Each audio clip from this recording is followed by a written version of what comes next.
शैतान कुछ भी चाल करे पर उसकी चाल कभी सफल होने वाली नहीं है। आमीन। तेजी के साथ, दुष्ट कुछ भी चाल करे पर उसकी चाल कभी सफल नहीं होती है।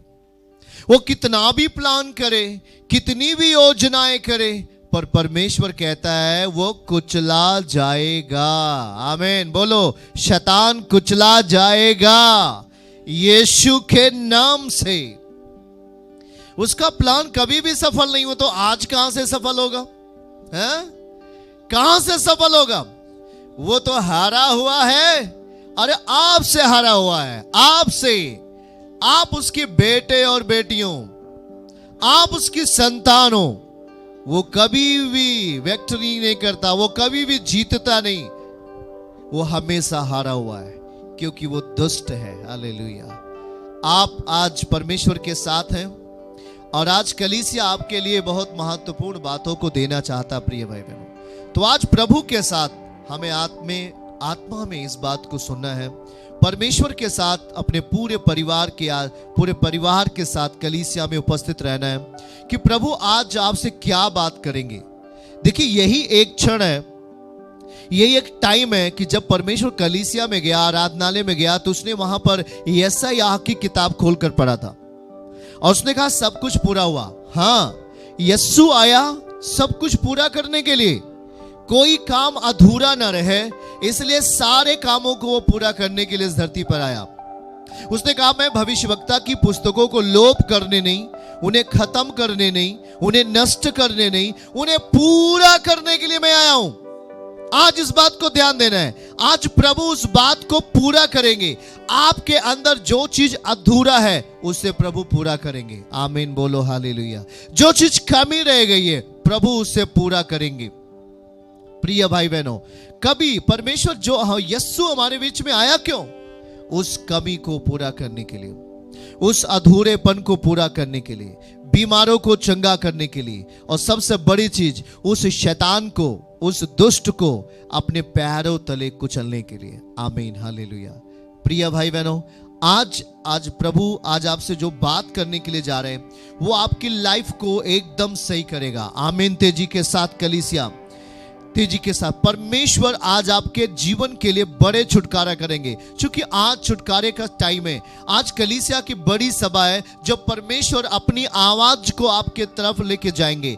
आप प्रभु अपने शब्द को आपको देंगे, प्रभु अपने वचन को आपको देंगे, इसलिए ताकि आप जयवंत हो जहां पे आप पहुंचे हैं, जहां पे अभी आप हैं, जिस रास्ते पे अभी आप हैं, या जहां तक आपने दूरी तय कर ली है। प्रभु नहीं चाहता कि आप फेल हो, परमेश्वर चाहता है आप जयवंत हो। आमीन। बोलिए हालेलुया। तो प्रिय भाई बहनों, हमारे साथ परमेश्वर चाहते कि आप जयवंत हो, इसलिए प्रभु आज आपसे बात करेंगे। लूका रचित शुभ समाचार 11वां अध्याय और उसके 33वें वचन से बात करेंगे। लूका 11 अध्याय और उसका 33वीं आयत हम आपके लिए पढ़ेंगे। हमारे साथ आप बने रहें, कलीसिया के साथ बने रहें। लूका 11 अध्याय 33वीं आयत हम पढ़ेंगे। लिखा है, कोई मनुष्य दिया जला के तल घर में या पैमाने के नीचे नहीं रखता। ध्यान से सुने, परंतु दीवट पर रखता है। आवाज जा रही है क्लियर आपको? आवाज आपको जा रही है? यस, आवाज जा रही है इधर? यस। कोई मनुष्य दिया जला के तल घर में या पैमाने के नीचे नहीं रखता, परंतु दीवट पे रखता है। यस, आज आपको परमेश्वर ऊंचा करने वाला है। दीवट पे रखता है कलीसिया, कि भीतर आने वाले उजियाला पाए। आमीन। बोलिए, दीवट पर रखता है, दीवट पर रखता है कि भीतर आने वाले उजियाला पाए। 34वीं आयत, तेरे शरीर का दिया, यस, तेरे शरीर का दिया तेरी आंख है। आमीन। Thank you Holi spirit. धन्यवाद पवित्र आत्मा। 34वीं आयत में लिखा है, तेरे शरीर का जो दिया है, तेरे शरीर का जो दिया है, लाइट है, वो क्या है? आंख है। इसलिए जब तेरी आंख निर्मल है तो तेरा सारा शरीर भी उजियाला है, परंतु जब वह बुरी है, मतलब आंख बुरी है, तो तेरा शरीर भी अंधियारा है। 35वीं आयत, इसलिए चौकस रहना कि जो उजियाला तुझ में है वह अंधेरा ना हो जाए। इसलिए चौकस रहना है कि जो उजियाला तुझ में है वह अंधेरा ना हो जाए। 36वीं आयत, इसलिए यदि तेरा सारा शरीर उजियाला हो और उसका कोई भाग अंधेरा ना रहे, तो सबका सब ऐसा उजियाला होगा जैसे उस समय होता है जब दिया अपनी चमक से तुझे उजाला देता है। ताली बजा के परमेश्वर को महिमा दे। हालेलुया। इस वचन के सुने और पढ़े जाने के द्वारा आपके जीवन को प्रभु अद्भुत करेंगे। आमीन। ऊंची आवाज में हालेलुया। प्रिय भाई बहनों, आज इस वचन का जो भेद है, इस रहस्य है जो खुदा समझाना चाहता है, आज हमें उस बात को समझने की जरूरत है। यदि मैं इस वचन को ऐसे ही पढ़कर यहां पे छोड़ देता हूं तो इस वचन का रहस्य नहीं मालूम हो पाएगा। इसलिए मैं अक्सर ये बोलता रहता हूं कि जब वचन आप पढ़ें तो क्या ये वचन हमें समझ में आ रहा है। जैसे कि ये उस तरीके से है जैसे कि एक तलवार म्यान में रखी जाती है, और जब तक वो म्यान से तलवार बाहर नहीं आती है तब तक उसका वार दूसरों के ऊपर नहीं होगा। समझ रहे हैं आप? जैसे आपने तलवार देखी, तलवार म्यान में रख ली जाती है। अब म्यान में रखकर किसी को मारोगे तो क्या होगा? वो कोई कटेगा उससे, या कोई घात होगा उससे, उस तलवार से? नहीं ना। वैसे है परमेश्वर का वचन, प्रभु का वचन जब आप पढ़ते हो और जब उसे आप समझ लेते हो तो वो म्यान से तलवार बाहर आ गई है। आमीन बोलो हालेलुया। और जब आप समझ लेते तो शैतान के कामों का नाश होता है। इसलिए मैं अपने लोगों को, इसलिए आपको मैं समझाना चाहता हूं कि जब हम वचन को पढ़ते हैं, वचन पढ़ना है और सीखना है और समझना है कि ये वचन आखिर है क्या चीज।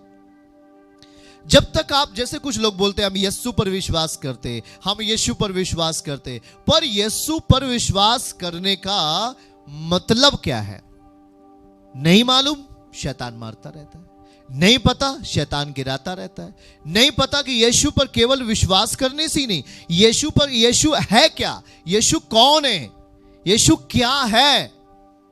जब तक इस बात को नहीं जानेंगे विश्वास पूरा नहीं होगा, आपका विश्वास अधूरा रहेगा। और अधूरे विश्वास पे आप शैतान से लड़ नहीं पाओगे।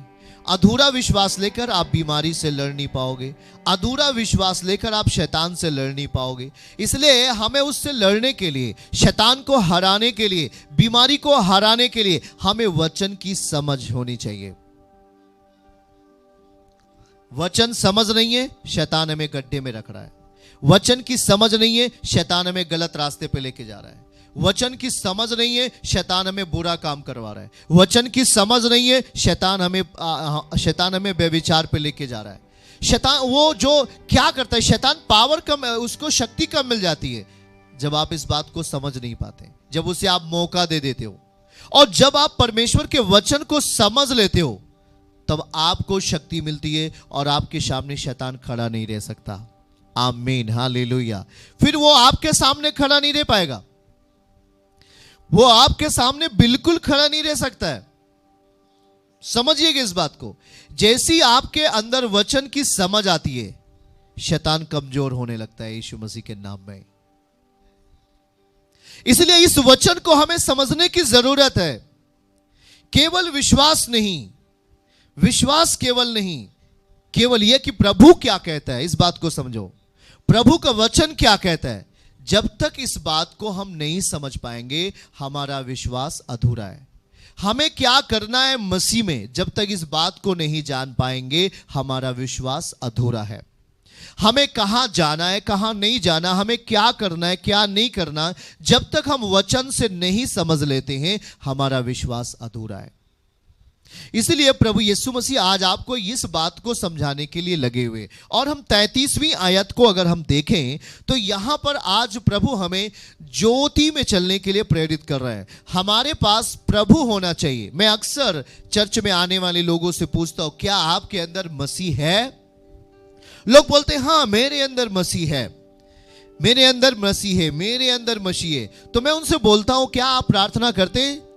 हाँ करते हैं। कितने मिनट आप प्रार्थना करते थे? 5 मिनट, 2 मिनट।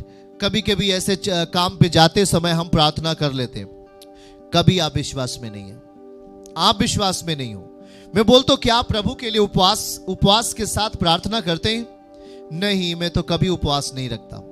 आप विश्वास आपका अधूरा है। क्या आप चर्च आते हैं? क्या आप चर्च में, अपने चर्च में आते हैं जहां पे प्रभु ने आपको रखा है? नहीं, कभी महीने में एक बार। आप विश्वास आपका अधूरा है। उस विश्वास में कोई पावर नहीं है, उस विश्वास में कोई शक्ति नहीं है जहां पर वचन पूरा ना हो। उस विश्वास में कोई जिंदगी नहीं है, कोई लाइफ नहीं है जहां पर वचन पूरा ना हो। वचन आप अधूरा रखते हैं, आपका विश्वास अधूरा है। वचन आप अधूरा रखते हैं, आपकी लाइफ अधूरी है। आप अपने जीवन में कुछ भी प्राप्त नहीं कर पाएंगे, आप अपनी जिंदगी में कुछ भी हासिल नहीं कर पाएंगे, क्योंकि शैतान आपको बार बार गिरा देगा। यीशु मसीह के सामने जब शैतान जाता है तो वो क्या बात करता है, किस तरीके से बात करता है प्रभु को फंसाने के लिए? वे कहते हैं ये पत्थर ले और इसे रोटी बना दे। तो प्रभु कहता है क्या उसे प्रभु कैसे जवाब देते हैं? खड़ा खड़ा जवाब नहीं देता। उससे प्रभु कहता है लिखा है। वचन में जो चीजें लिखी हैं प्रभु उसको बात को बोलता है। ऐसा नहीं कि प्रभु कोई बाहरी बात को बोलता है, ऐसा नहीं कि कोई प्रभु ऐसा आलतू फालतू चीज को उसके सामने बोलता है। ध्यान से सुनना है उस बात को। आप पावरफुल तब हैं, आप शक्तिशाली तब हैं, आप अपने अंदर शक्ति उसकी तब रखते हैं जब उसका वचन आप इस्तेमाल करते हैं। प्रभु ने कहा इंसान रोटी से नहीं पर उसके मुख से निकले हुए वचन से जिंदा रहेगा। जब ये बात यीशु पिता बोल रहे हैं तो हम अपने जीवन में क्या कर रहे हैं? देखिएगा 33वीं आयत अगर हम ध्यान से देखें, कोई मनुष्य दिया जला के तल घर में या पैमाने के नीचे नहीं रखता, पर कुछ लोग ऐसा कर रहे हैं। हमें एक बात को समझना है, देर भले भी लगी परंतु कलीसिया पावरफुल होनी चाहिए यीशु मसीह के नाम में। इतना समझ लेना है। आपको पूरे मन से आज बैठना है और समझना है, एक एक बातों को सुनना है। क्या प्रभु आपसे बोल रहे हैं? कोई मनुष्य दिया जला के तल घर में, घर के तल में, तले में, नीचे में या पैमाने के नीचे नहीं रखता, पर कुछ लोग रख रहे हैं। कहां रखता है वो? परंतु दीवट पर रखता है। दीवट नीचे नहीं होता, दीवट ऊंचाई पे होता है। दीवट पे रखता है कि भीतर आने वाले उजियाला पाए। कोई तो है जो भीतर आने वाला है, कोई तो है जो प्रभु के साथ आने वाला है। भीतर आने वाला सेव होने के लिए। कोई तो है अंदर आना चाहता है लाइफ को बदलने के लिए। कोई तो है परमेश्वर के साथ आना चाहता है अपनी लाइफ को चेंज करने के लिए। पर इतना ध्यान दो, कोई मनुष्य दिया जला करके तल घर में, एकदम अंदर, जहां पर कोई उसका यूज नहीं है, उस लाइट का कोई यूज नहीं है। समझिएगा आज वचन को, होली स्पिरिट आपको बता रहा है, पवित्र आत्मा बता रहा है। तल घर में रखेंगे, वहां तल घर में कोई यूज नहीं है उसका प्रकाश का। जहां पर उसका कोई यूज नहीं है, जहां पर उसका प्रयोग करने से कोई फायदा नहीं है, जहां पर आपने दिया जल रहा है, तो दिया को हम ऐसे जगह पर रखेंगे जहां पर किसी को लाभ मिले। दिया जलता किस लिए? कि लोग रोशनी में रहें। लोग गिरे नहीं। इसलिए तो प्रकाश हम क्यों जलाते हैं घर में? ताकि हम गिरे नहीं, हमें हानि ना हो, हमें नुकसान ना हो। पर क्या है, आज तल घर में रख रहे हो अपने आप को, तल घर में रख रहे हो। अगर एक वचन हम पढ़ें, मत्ती रचित शुभ समाचार 5वां अध्याय, समझिएगा, हमारे साथ अंत तक रहेंगे, बड़ी आशीष आपके लिए। आमीन बोलो, हालेलुया। कलीसिया आमीन बोले, ध्यान से सुने। अगर मत्ती 5वां अध्याय का हम वचन पढ़ें और उसके 14 पद में लिखा कि तुम जगत की ज्योति हो, तुम जगत की ज्योति हो। पर ज्योति हो, पर हो कहां? यह माने की बात है। आप यदि ज्योति हैं तो आप रहते कहां हो? तल घर में या पैमाने के नीचे? यही तो मुश्किल है आज। आप अपनी लाइफ को कहां रख रहे हो? आप ज्योति हो, बोलते हो मेरे अंदर प्रभु का वचन है आप, लेकिन अपने आप को लेके कहां जा रहे हो? तल घर में, जहां पर आपका कोई यूज नहीं है। आप अपने आप को बेकार की परिस्थिति में लेके जा रहे हैं। आप अपने आप को नर्वस की परिस्थिति में लेके जा रहे हैं। आप अपने आप को हताशा की परिस्थिति में लेके जा रहे हैं। आप अपने आप को हार की परिस्थिति में लेके जाते हैं। तुम हो, पर आपको मालूम नहीं पड़ रहा है। आप अपने आप को जान नहीं पा रहे हो कि मैं हूं कौन। प्रभु कहता है तुम पृथ्वी के नमक हो। इस वचन को देखो जरा ध्यान से, क्या लिखा है? तुम जगत की ज्योति हो, और जो नगर पहाड़ पे बसा हुआ है वो छिप नहीं सकता। वो छिपने के लिए नहीं आया है, वो छिपने के लिए नहीं है। कोई दिया जलाता है तो दिया इसलिए नहीं जलाता है कि उसे ऐसी जगह पे रखे जहां पर उसका कोई मतलब ना निकले। दिया इसलिए लोग जलाते हैं कि वहां अंधेरा था और लोग वहां पे सही से चलें, अपनी लाइफ को सही से व्यतीत कर सकें। लाइट इसलिए कि हम अंधेरा रहते हुए भी रोशनी में चल फिर सक रहे हैं। कोई तो वहां कार्य कर रहा है, कोई वहां दिए को जला रहा है इसलिए कि वहां कार्य कर सकें। आमीन। आपकी लाइफ में ज्योति तो है, आपकी लाइफ में यीशु तो है, आप उसके वचन को भी समझते हो, पर आप अपने आप को जबरन तल घर में लेके जा रहे हो। वो आपका गाइड नहीं करेगा, वो आपकी अगुवाई नहीं करेगा। फिर ध्यान से सुनना है, वो आपकी अगुवाई नहीं कर सकता। यीशु मसीह ने क्या कहा? यूहन्ना 8 के बारे में हम जब पद को पढ़ें तो लिखा है, यीशु मसीह कहता है मैं जगत की ज्योति हूं। जब वो जगत की ज्योति है तो वो गाइड कर रहा है पूरे दुनिया का, अगुवाई कर रहा है पूरे दुनिया का। मूसा को परमेश्वर ने बुला लिया इजरायलियों के लिए, गाइड करने के लिए, अगुवाईपन देने के लिए। तो उसके अंदर अपनी अपनी सामर्थ्य को डालता है, उसके अंदर अपना शक्ति को डालता है, ताकि वो उन लाखों लाखों लोगों की अगुवाई कर सके। कोई दिया जलाता है और उसे तलघर में रख रहा है। वो यहां बोलते कोई रखता नहीं, परंतु कोई रख रहा है। अभी अपने आप को नर्वसता में मत लेके जाओ। ये मत बोलो कि परमेश्वर कुछ नहीं कर सकते आपके लिए। आप हो जगत की ज्योति, आप हो, आप लाइट हो, आप इस दुनिया का प्रकाश हो, पर आप यूजलेस हो। कारण कि हम उसे दबाकर, हम उस चीज को प्रकाशमान नहीं करना चाहते, हम उस चीज को किसी से बोलना नहीं चाहते, हम उस चीज को किसी से कहना नहीं चाहते। प्रभु कहते हैं कि जो नगर पहाड़ पे बसा वो छिप नहीं सकता, पर आप अपने आप को छिपा लेते हो। आप अपने आप को छुपा रहे हो आज। मालूम है क्यों? आप ध्यान से सुनो। आदम और हवा जब रह रहे थे, जब उसने पाप किया तो लिखा है कि वो पेड़ के आड़ में छुप गए। परमेश्वर बुला रहा है, आदम आदम, पर वो कहां छुपे हुए? पेड़ की आड़ में। अभी तक क्या था? अभी तक तो परमेश्वर की आड़ में छुपते थे। अरे तो वैसे भी वस्त्र नहीं पहने हुए थे, दोनों नंगे थे, पर उनके अंदर ये चीजें भावना नहीं थी कि मैं किसी पेड़ की आड़ में छिप जाऊं या किसी झाड़ियों में जाकर छिप जाऊं। संसार उनका छिपने की जगह नहीं था। उनका स्पिरिचुअली आत्मिकता की छिपने की जगह थी। खुदा मेरा छिपने का स्थान है, परमेश्वर मेरा शरण स्थान है, पर आज झाड़ी शरण स्थान हो गया। पाप आने के कारण, सुनो सारे लोग, पाप आने के कारण, गुनाह आने के कारण अब उनका छुपने की जगह परमेश्वर नहीं है, अब उनका छुपने की जगह झाड़ी झंझाड़ हो गया है, झाड़ी हो गया, पेड़ हो गया है। बताओ जरा कहां पे हो आप?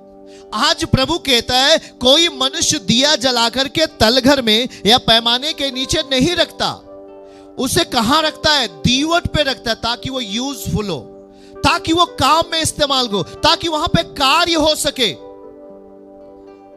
मुझे बहुत दुख के साथ कहना पड़ रहा है, इस लॉकडाउन के टाइम में बहुत लोगों ने अपने आप को तलघर में छुपा लिया। अपने आप को बहुत लोगों ने पैमाने के नीचे रख लिया और कहा कि मुझे कोई जानने ना पाए, मुझे मेरा पड़ोसी मुझे जानने ना पाए कि मैं मसीह में हूं। आपकी लाइफ में कोई बदलाव नहीं। ऐसा करने वाले लोग, आप अपनी लाइफ में परमेश्वर का कोई इंटरफियर नहीं पाएंगे, परमेश्वर का कोई भी हाथ आप अपनी जिंदगी में नहीं पाएंगे।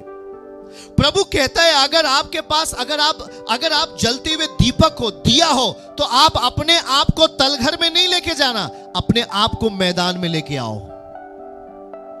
मैदान में लेके आओ, उस युद्ध क्षेत्र में लेके आओ जहां पर लोगों को लाभ मिलने वाला है, जहां पे लोग कार्य करेंगे, जहां पे लोग बात करेंगे, जहां पे लोग परमेश्वर के राज्य का प्रचार करेंगे। जब तक लाइट नहीं है आप अंधेरे में खाना नहीं बना सकते। जब तक प्रकाश नहीं है, आप सामने क्या है, आप चल नहीं पाओगे, आप गिर जाओगे। आप अपने आप को तलघर में लेके जा रहे हो। क्यों लेके जा रहे हो? आप प्रकाशमान होना नहीं चाहते? प्रभु कहता है यशायाह की किताब में, उठ और प्रकाशमान हो क्योंकि तेरा प्रकाश आ गया है। तैयारी तो हमें करनी है, उठना है हमें। हम तलघर में पड़े हुए हैं, अभी तलघर में कोई भी ब्लेसिंग नहीं है। उठ के आओ दीवट के ऊपर। दीवट एक ऐसा चीज है जहां पर खुदा की बंदगी हमेशा होती रहती है। दीवट एक ऐसा चीज है जहां पर तेल हमेशा बना रहता है, जो परमेश्वर के सामने, वेदी के सामने जलता रहता है। उसमें तेल कभी खत्म नहीं होता, वो दिया कभी बुझता नहीं है। पुराने नियम में यही था, दीवट और तेल। परमेश्वर का तंबू जहां जहां जाता था भाई बहनों, वहां पर दीवट जाता था और दीवट में तेल हमेशा भरे रहते थे और वो तेल हमेशा वो जलता रहता था। आज क्या है? आज आपके जीवन में कोई भी जलन नहीं है। आपके जीवन में दीवट बुझ गया है। दीवट पे रखा हुआ जो तेल है वो तेल नहीं है, वो जल ही नहीं रहा है, खाली पड़ा हुआ है। वहां ग्लोरी नहीं है परमेश्वर की, वहां महिमा नहीं है परमेश्वर की। प्रभु आपके लिए क्या करना चाहेगा? प्रभु आपके लिए क्या करना चाहेगा? ऐसी परिस्थिति में आप क्या चाहते हो परमेश्वर से? दिया बुझ गया है और किसी का जल भी रहा तो वो संसार के डर के मारे तलघर में चला गया है। संसार के डर के मारे वो पैमाने के नीचे चला गया है, उसकी पावर खत्म हो जाएगी। आपके अंदर प्रभु है, आपके अंदर सच्चा खुदा है, आपके अंदर जीवन की ज्योति है, आपके अंदर परमेश्वर का आत्मा है, आपके अंदर परमेश्वर का वचन की समझ है। आ जाओ दीवट के ऊपर, दीवट के ऊपर आओ। आ रहे हैं लाखों लाख लोग आपके नीचे यीशु मसीह के नाम में, आपकी बातों को सुनने के लिए। आप क्या कहने वाले हो, आप क्या बोलने वाले हो, उन बातों को सुनकर आशीषित होने जा रहे हैं यीशु मसीह के नाम में। ध्यान से सुनो, अभी मैं कुछ बातों को आपको सिखा पा रहा हूं। देखिए ध्यान से, लिखा है 34वीं आयत में, उसको प्रभु और कायदे से समझा रहे हैं। लिखा है तेरे शरीर का दिया तेरी आंख है। हमारे शरीर का दिया क्या है? आंख है। यहां तो कोई दिया जल नहीं रहा अभी, पर ये आंख, प्रभु यीशु मसीह बोलते हैं ये आंख हमारा क्या है? दिया है। फिर से, तेरे शरीर का दिया तेरी आंख है। इसलिए जब तेरी आंख निर्मल है तो तेरा सारा शरीर भी उजियाला है, परंतु जब वह बुरी है तो तेरा शरीर भी अंधेरा है। इसका मतलब हमारे शरीर का गाइड करने वाला क्या है? हमारी इस बॉडी का गाइड करने वाला कौन है? अगुवाई देने वाला कौन है? आंख है। समझो इस बात को। होली स्पिरिट बता रहा है हमारे शरीर को चलाता कौन है? आंख है। अगर ये आंख न रहे तो हम गिर जाएंगे, आंख न रहे तो हम गड्ढे में चले जाएंगे, आंख न रहे तो हम किसी से लड़ सकते हैं, हमारा एक्सीडेंट हो सकता है, हम मर सकते। ये आपके शरीर का गाइडर कौन है? आपके शरीर का अगुवा कौन है? आंख है। उसी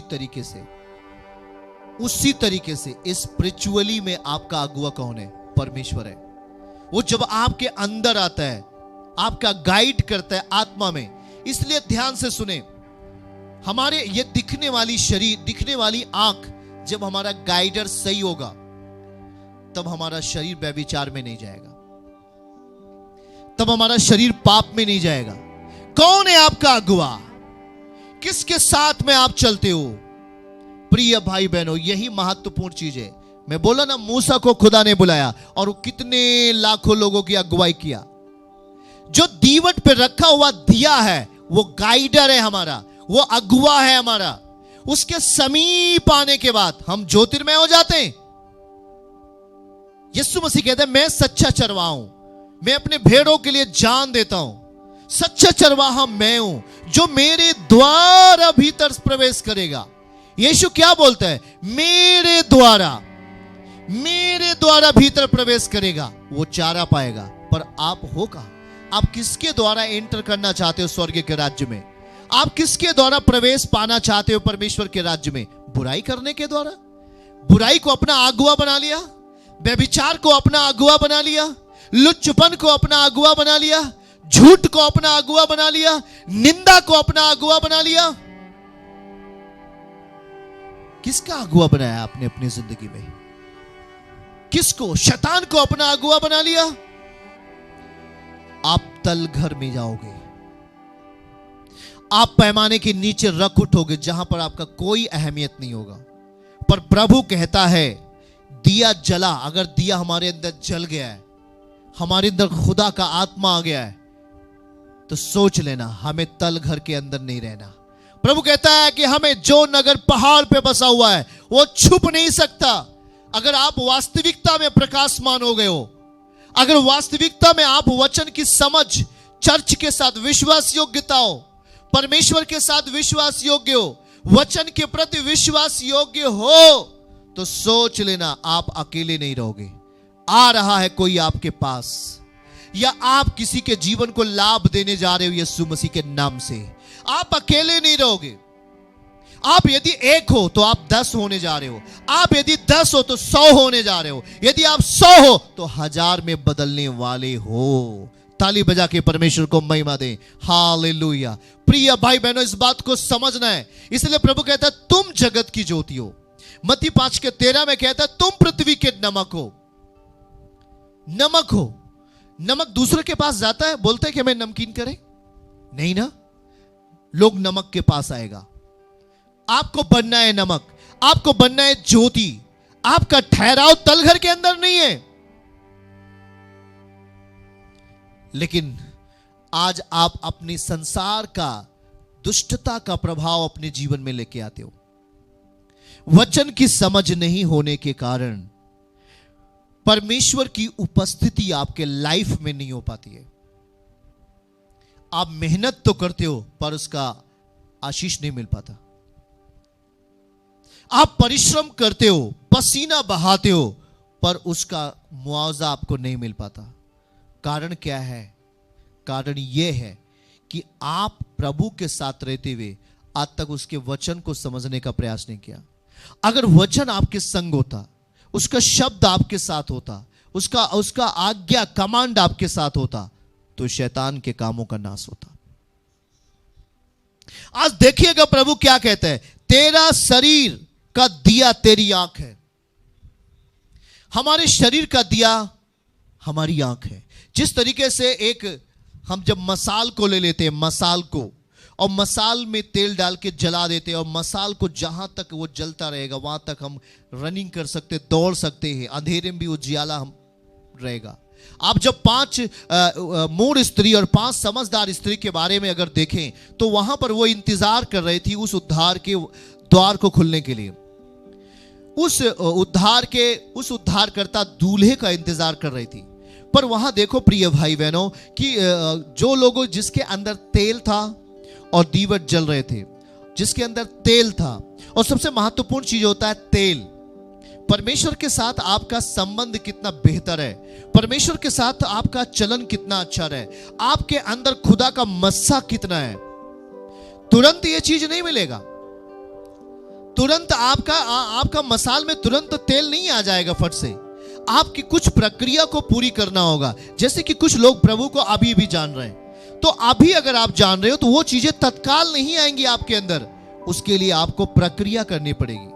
आपको खुदा के कलाम को अपने अंदर लेना पड़ेगा, आपको अपने अंदर परमेश्वर के मस्सा को आने देना होगा। यह प्रक्रिया धीरे धीरे होती है, और जैसे जैसे आप प्रभु के वचन को और उसकी आज्ञा को, उसके वचन को, उसके भय को अपने अंदर रखते जाएंगे, वैसे वैसे आपके अंदर परमेश्वर का मस्सा, परमेश्वर का अभिषेक आपके अंदर बढ़ता जाएगा। समस्या आ रही तो आप नहीं लड़ोगे, आपके अंदर का अभिषेक लड़ेगा। इस्राएलियों के ऊपर समस्या आ गई गोलियत के द्वारा। गोलियत ने पूरे इस्राएलियों को धमकी दे दिया, गोलियत ने पूरे इस्राएली लोगों को धमकी दे दिया और कहा कोई लड़ सकता है मुझसे, कोई है जो लड़ने वाला है। सारे लोग डर के मारे, लिखा है, पीछे हो गया, भागना शुरू कर दिए, कोई नहीं था। पर वहां पर एक बंदा था जिसके अंदर खुदा का मस्सा था। आमीन, आमीन बोलो। परमेश्वर का मस्सा था, परमेश्वर का अभिषेक था, वो नाम था दाऊद। और वो गया लड़ने के लिए। उसका शरीर पावरफुल नहीं था, उसका शरीर गोलियत के जैसे नहीं था, उसका शरीर गोलियत से बढ़कर नहीं था। वो एक छोटा बच्चा था, पर वो लड़ने के लिए क्यों गया? क्योंकि उसके पास था। वो अपने आप को तलघर में नहीं रखा, वो अपने आप को पैमाने के नीचे नहीं रखा, वो अपने आप को मैदान में लेके आया। आमीन। छुपाओ मत अपने आप को। यदि आप प्रभु को जानते हैं, यदि आप प्रभु पर विश्वास करते हैं, तो उसको अपने अंदर लेके आओ और उसको बाहरी रूप से प्रकट होने दो। एक बात ध्यान से सुनना, जो व्यक्ति वचन को सुनता है और वचन पे चलता है, मैं बता रहा हूं, प्रभु उसके अंदर प्रकट होना शुरू हो जाएगा। जो व्यक्ति वचन को सुनता है और परमेश्वर का भय मानता है, उसके वचन के अनुसार चलना शुरू कर देता है, खुदावन उसको दीवट पे रखता है, दीवट पर।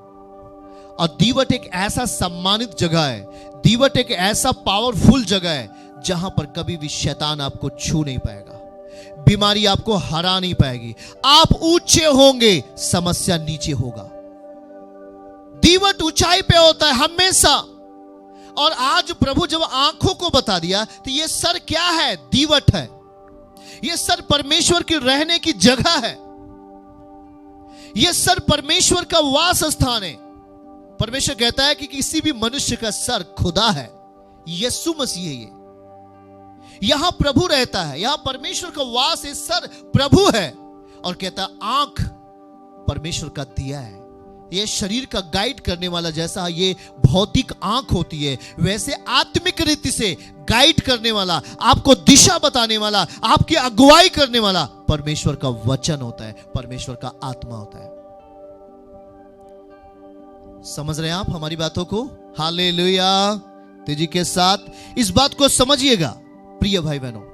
अगर जब आप वचन समझ लेते हैं, तब आप उस बीमारी से लड़ सकते हैं जो आपके अंदर है। बीमारी तो आ गई ना पहले से आपके भीतर, आप उस बीमारी के लिए कुछ भी प्रावधान कर रहे हैं, कुछ भी उपाय कर रहे हैं, पर वो जा नहीं रही है। पर उस बीमारी से लड़ने के लिए आपको अंदर मजबूत होना पड़ेगा, इस वचन का समझ आना पड़ेगा। देखो ध्यान से सुनो, 35वीं आयत में क्या लिखा? इसलिए चौकस रहना कि जो उजियाला तुझ में है वह अंधेरा ना हो जाए। 35वीं आयत बहुत ही गहरी बात लिखी गई है।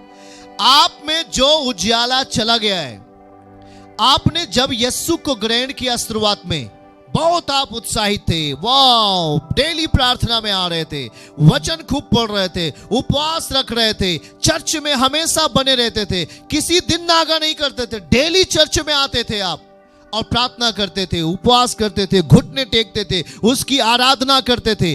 पर अब क्या हो गया है? वो रफ्तार कहां गई आपके भीतर? स्पिरिचुअली जो रन था आपके अंदर, जो आत्मिक दौड़ थी एक आपके अंदर, वो कहां चली गई?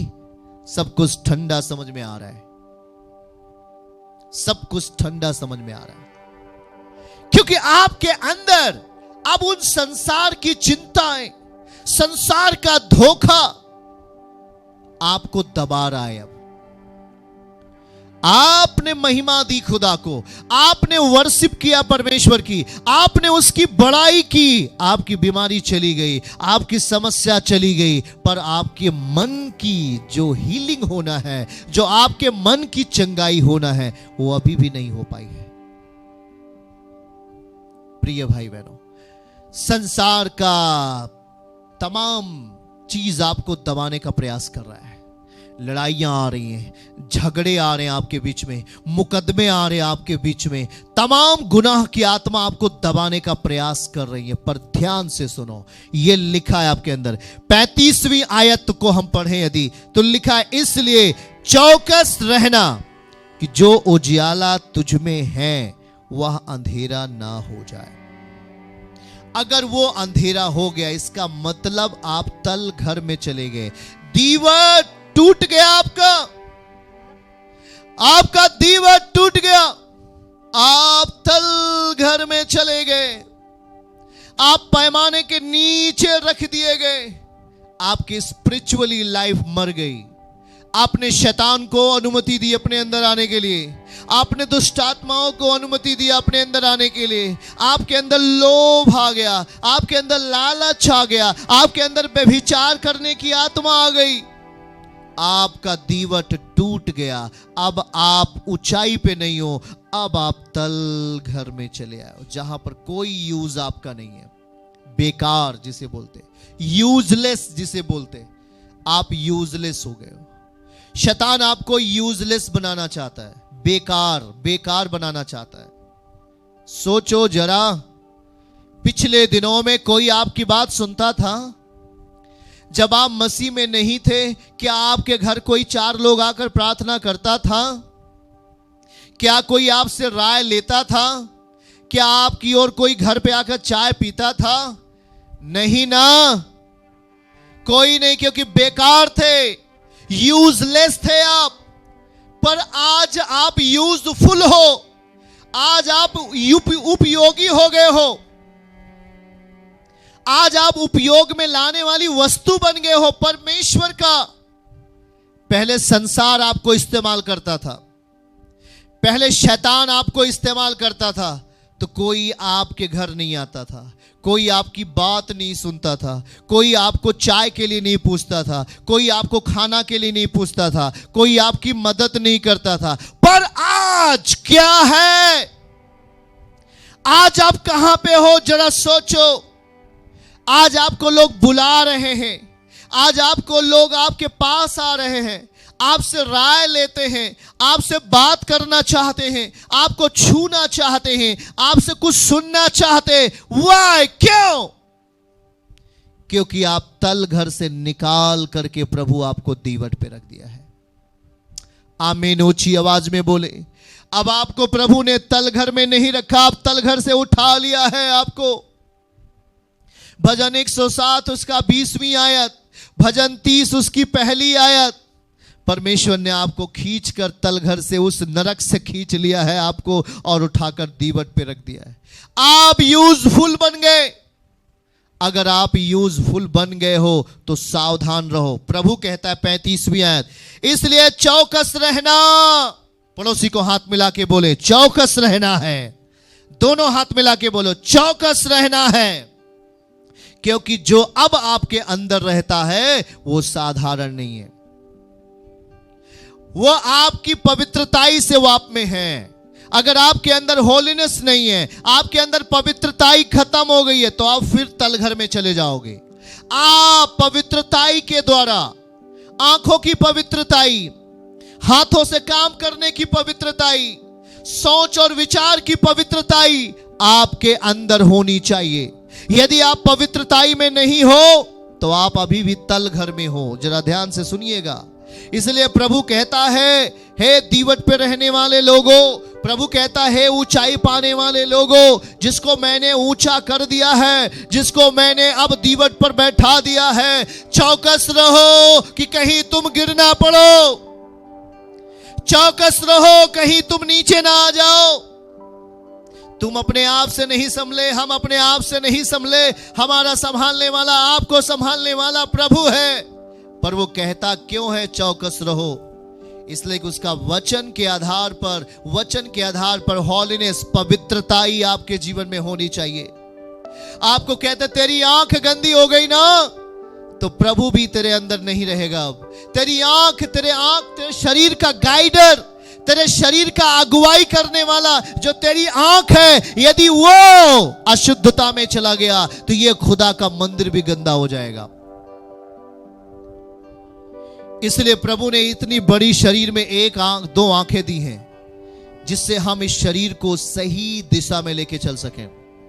वैसे परमेश्वर ने हमें आत्मा दी है कि हम सही दिशा में चल सके।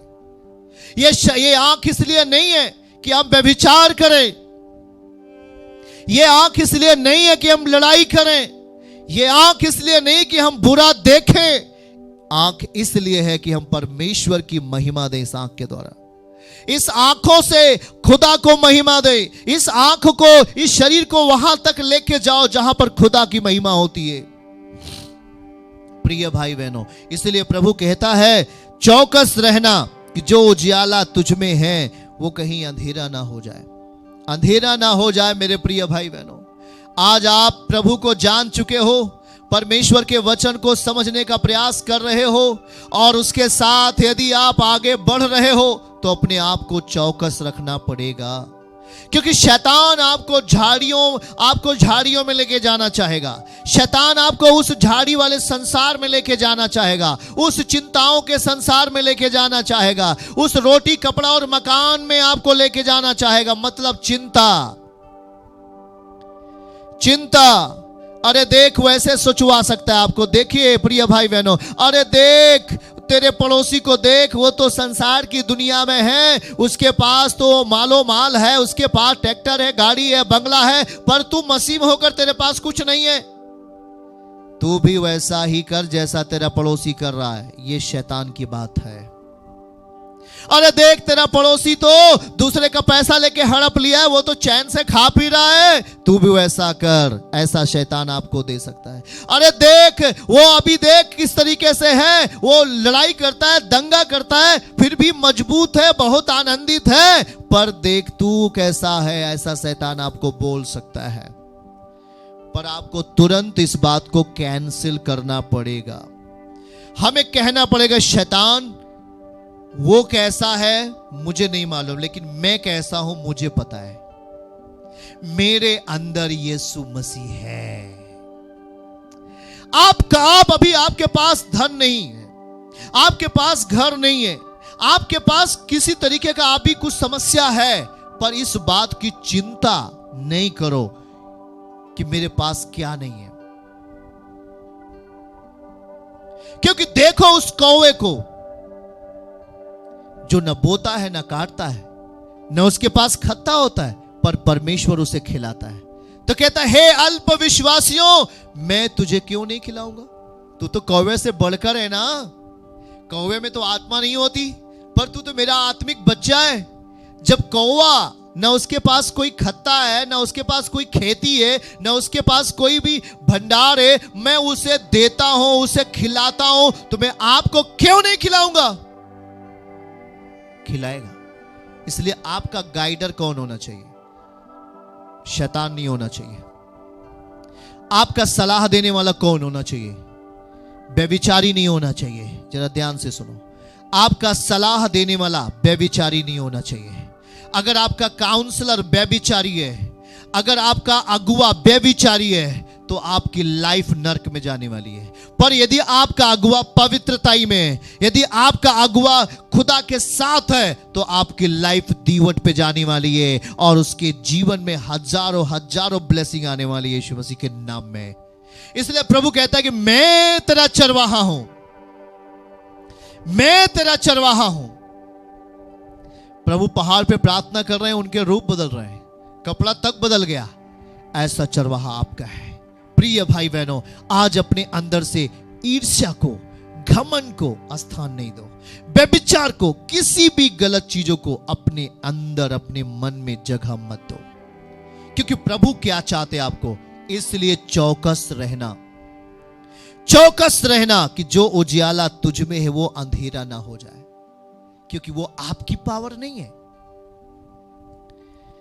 वो किसी के द्वारा दिया गया पावर है जो आपके अंदर है। इसीलिए उसको सुरक्षा करना हमारा कार्य है। उसको कैसे संभाल के रखेंगे, ये आपका कार्य है।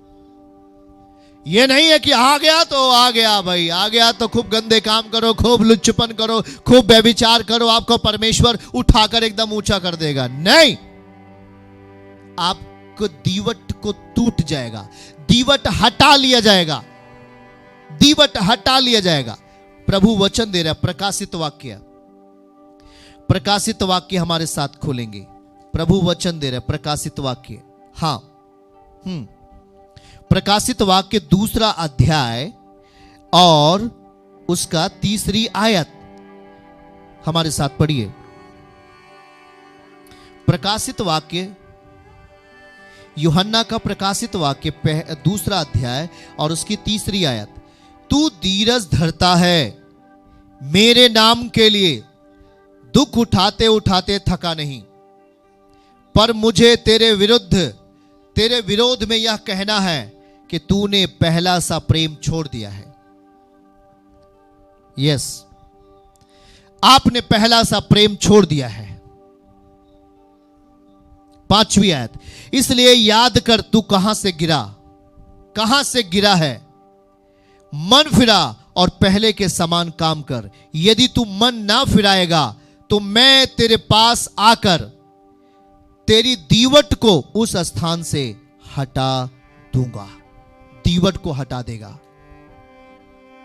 कोई पोजीशन नहीं, कोई पहचान नहीं, कोई आदर नहीं, कोई आपकी ओर नहीं देखेगा। अगर दीवट हट जाएगा तो कोई आपको पूछेगा नहीं, कोई आपकी हेल्प नहीं करेगा, क्योंकि दीवट हटा लिया गया। आपने अपनी पहली जैसा प्रेम को भूल गए। आप जैसे प्रभु के साथ स्टार्टिंग में थे, अभी आप नहीं हो। अब आपका प्रेम तो व्यभिचार से होने लगा है।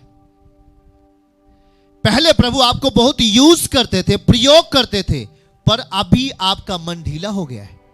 क्यों मालूम है? इसको कभी आपने देखा है? क्योंकि आप चौकस नहीं रहे। आप चौकस नहीं रहे। यहां पर एक बात लिखी 36वें पद में, इसलिए यदि तेरा सारा शरीर उजियाला हो तो उसका कोई भाग अंधेरा न रहे, तो सब का सब ऐसा उजियाला होगा जैसे उस समय होता है जब दिया अपनी चमक से उजाला देता है। जब दिया जलता है तो आपके शरीर का हर भाग दिखाई दे सकता है। आपके ऊपर का शरीर का हर भाग दिखाई दे सकता है, क्योंकि आप उजियाले में हो। पर आपके अंदर अंधेरा कहां से आ गया? पर आपके अंदर अंधकार कहां से आ गया? क्योंकि आपने अब व्यभिचार से प्रेम करना शुरू कर दिया है। अब आप गलत पत्रिकाओं को पढ़ना शुरू कर दिया है। अब आप इंटरनेट के द्वारा तमाम गुनाह के पापों को सीखना और पढ़ना शुरू कर दिया है। अब आप माता पिता को मारना और डांटना शुरू कर दिया है। अब आपके फैमिली में व्यभिचार का बढ़ावा हो रहा है। आपका दीवट हटा लिया जाएगा, आप नीचे आ जाओगे। अरे दीवट पे हो, पर अंधेरा आने के बाद दीवट हटेगा तो आप रहोगे कहां? तल घर में, यूजलेस, पैमाने के नीचे चले जाओगे, जहां पर कोई इंसान आपको देखेगा नहीं, कोई आपको पूछेगा नहीं। आप मरते रहोगे, कोई आपको नहीं देखेगा, कोई आपकी हेल्प नहीं करेगा, कोई आपकी सहायता नहीं करेगा, कोई आपको प्रेम नहीं करेगा, कोई आपकी मदद नहीं करेगा। क्यों? क्योंकि मेरे प्रिय भाई बहनों, आपने परमेश्वर के प्रति अपना मुख हटा लिया है, प्रभु के प्रति से। अब आपकी आंखें दूषित हो गई हैं। अब आप जिसे देखते हो व्यभिचार के वास्ते देखते हो। आप जिसे देखते हो उसे अपने अंदर लालच की आत्मा आपके अंदर आ गई है। अब आप धन की लालच करते हो। मसीह में आने के बाद ऐसा नहीं था। जब आप आए थे जो इस बात को समझिए, जब आप आए थे तब आपके मन में क्या था? कभी आपने समझा इसको? अरे तो आप अपना बीमार शरीर लेके आए थे, बीमार दिमाग लेके आए थे, बीमार परिस्थिति को लेके आए थे, पर आज क्या हो गया है? धन कहां से आ गया बीच में? धन कहां से आ गया? पैसे कहां से आ गए बीच में? यह लफड़ा कहां से आ गया? आप तो अपना बीमार शरीर लेके आया था चर्च में, परिवार की बुरा परिस्थिति को लेके आया था चर्च में, कलीसिया में, प्रभु के सामने। जब प्रभु ने उन सब का हल कर दिया और आप ज्योति में चलना शुरू कर दिए, तो यह धन का मामला कहां से आ गया? यह पैसे का मामला कहां से आ गया? यह शैतान की चाल है मेरे भाई और बहनों। यह दुष्ट की चाल है। कहां से आ गया लालच? कहां से आ गया व्यभिचार? कहां से आ गया चोरी? पहले तो प्रतिदिन आते थे चर्च में, अब तो महीने में एक बार आते हो, वो भी किसी के कहने के द्वारा। कहां हो आप? यहां हो। वह अंधेरा ना हो जाए। यदि आप अंधेरे में जाओगे तो आप जहां जहां जाओगे वहां फेल हो जाओगे। इतना सोच के रखना। आप जहां जहां जाएंगे, जो जो भी आप काम करेंगे, वहां आप फेल हो जाएंगे। प्रिय भाई बहनों, इस बात को समझिएगा। आपकी सफलता कहां गई? अभी आप सही नहीं हो। आपका जीवन कहां है? आप क्या कर रहे हो? आपके लाइफ में कोई भी आशीष नहीं आ रही है। सब चीजें रोक दी गई हैं, क्योंकि आपका जीवन खुदा के समीप नहीं है। आपका जीवन परमेश्वर के समीप नहीं है। आप खुदा के साथ सहमति नहीं जता रहे हो। आप परमेश्वर के साथ सही नहीं हो। इसलिए अपने आप को पवित्र बनाओ, अपने आप को प्रभु के समीप लेके आओ। परमेश्वर सारे कामों को सही करेंगे और आपके जीवन को आशीषित करेंगे। तैयार हो जाएं कि उसकी महिमा में आगे बढ़े। वो आपको अद्भुत रीति से आशीषित करेगा और नया जीवन देगा। प्रिय भाई बहनों, खुदा का रूह आपकी मदद करे, आपकी सहायता करे। परमेश्वर आपको ऊंचाई देंगे और आगे बढ़ाएंगे। वो आपके जीवन को नई जिंदगी देंगे। परमेश्वर के साथ आत्मा बने रहिए और आगे बढ़ते रहिए यीशु मसीह के नाम से। खुदा आपके जिंदगी को नई जिंदगी दे, आपको आप में एक नया आनंद।